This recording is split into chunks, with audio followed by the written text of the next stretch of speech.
So Trump's little listening party town hall, this is just further evidence that he does not want to do the work. He's canceling interviews. He won't debate because he doesn't want to do anything that's not fun for him, because he's 78 years old and he should be retired.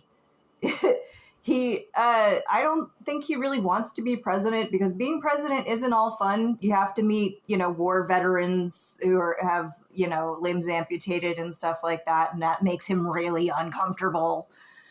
But you also have people legally required to respect you because it's their job. And they're not just doing it for the money, like somebody like the Secret Service agents who are obviously tired of this guy. They work their whole lives for this kind of job.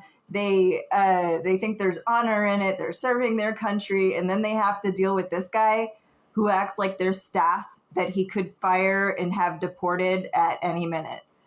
I am not surprised at this point. I am so bored. I wish at the last minute he would just do another debate, because then people would talk about it.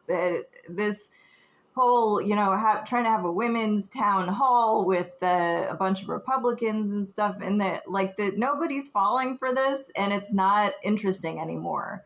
It's exhausting. Kamala is right. It is exhausting. You can't even call it rhetoric. It's nonsense. Rhetoric has some sort of reason or something behind it. You're supposed to be able to use rhetoric to debate something, but that's not what they have. They have lies, they have fear, and they have a base that will absolutely eat that up and take it to the polls. But Kamala's killing it still. I watched parts of the Fox News interview. I couldn't watch the whole thing because I would have thrown something at the TV.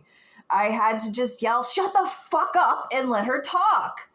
It was so frustrating for an interview to happen where the interviewer keeps interrupting the interviewee. That's not how you interview people, not on national TV, not anywhere. And you know what? That's not how they interview Trump.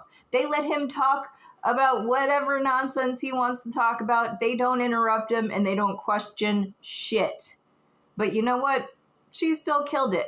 He was trying to rattle her. It's not like he was actually trying to interview her. It was more just like he wanted to say all these crazy lies and conspiracy theories to her face, not let her talk, and be like, "Look, I won the interview." That's not how this works. And she did have to raise her voice and talk over him to be heard at all. And I just love it when Kamala gets a little mad. She just, it's hilarious in a way that he's so getting dressed down. This is the vice principal of his middle school being you're suspended for a week. What is wrong with you bringing rum into the school cafeteria? It's it seems like the entire Fox News has to be, they're not on drugs because, drugs will expand your mind. They're under a cult influence, and they're in too deep too. Once you get into that kind of mind control, it's really tough to get out, believe me. But I am enjoying watching everything Kamala Harris says, and, she's reaching out to Black men saying that, the cannabis industry is going to be legalized finally. And, that's, you almost want to be like, what? So all Black men smoke weed?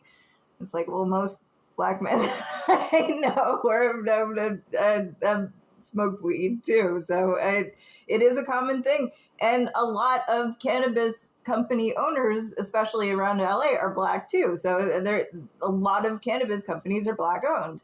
It actually makes sense that she would say that. I hope that she's reaching out, to these independent voters in the swing states and stuff like that, who are going to vote based on personality. At this point, they have all the data, they have all the opinions and, policy that they need, because Trump isn't giving them policy. Kamala is. Oh, damn it. But the election is, I don't think it's as close as they're saying that they have to say that just so people get nervous and have to go out and vote. And you know what? Yeah, get nervous. If Trump gets in office again, it'll, who knows what could happen to women's rights, to the economy, to everything is just going to suck. Just don't vote for Trump.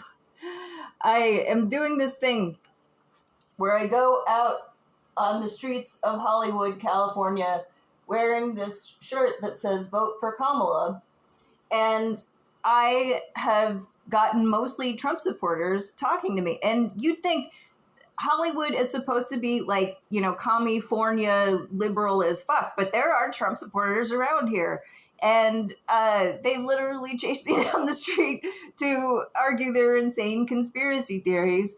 So what I'm doing, I'm trying to get Jimmy Kimmel to let me do on the street interviews, because I talk to these people. I will talk to anybody, and I will make I'll make it funny, but also, you know, I don't want to make them seem stupid or something. I want to try to understand.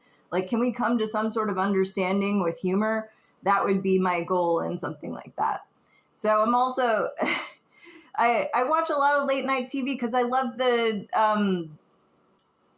style. I'm a theater kid. I am really, I'm into film, TV, and theater, and it's kind of like all of that at once. So at one host I've been watching since college is Stephen Colbert, and if I wrote to Stephen Colbert and was like, can I do on the street interviews for you and write be a staff writer, and he said yes, I would move back to New York. And I hate snow. The snow.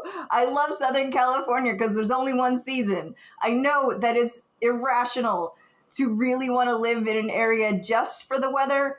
But I was there I was in New York during Hurricane Sandy. Like, that place is, I used to, when I grew up in Virginia, it snowed like once a year. It's like, oh, snow is so magical and it's gone in one day, basically.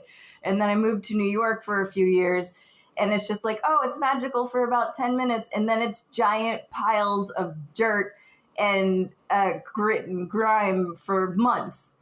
So yeah, the actual experience of living in New York, you know, especially around New York City, was very intense for me. And I've been trying to recover in Southern California for a few years.